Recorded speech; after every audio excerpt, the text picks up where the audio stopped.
Ibinasura ng International Criminal Court o ICC ang kahilingan ni dating Pangulo Duterte na pansamantalang kalayaan.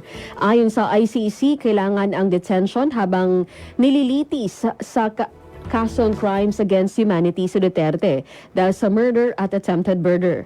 Sa 23 na pahinang desisyon, sinabi ng ICC Pre-Trial Chamber 1 na dapat manatili sa kulungan si Duterte upang matiyak ang kanyang pagdalo sa paglilitis at maiwasan ang posibleng panghihimasok sa mga saksi.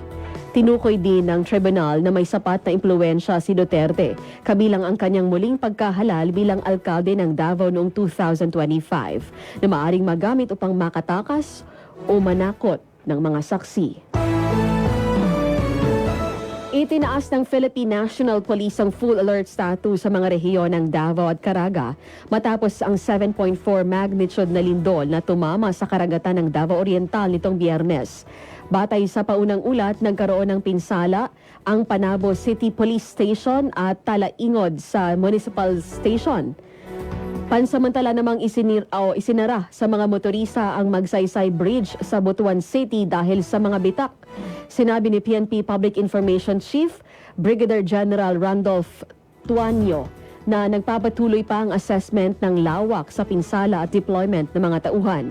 Ayon pa sa kanya, inatasan ni PNP Acting Chief Lieutenant General Jose Melencio Narteres Jr. sa mga apektadong rehiyon na higpitan ng seguridad at tumulong sa mga operasyon ng paglikas.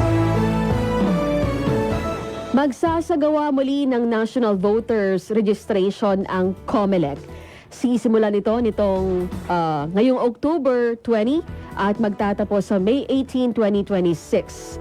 Ayon kay COMELEC Chairperson George Erwin Garcia, hindi kasama sa nasabing aktibidad ang BARM.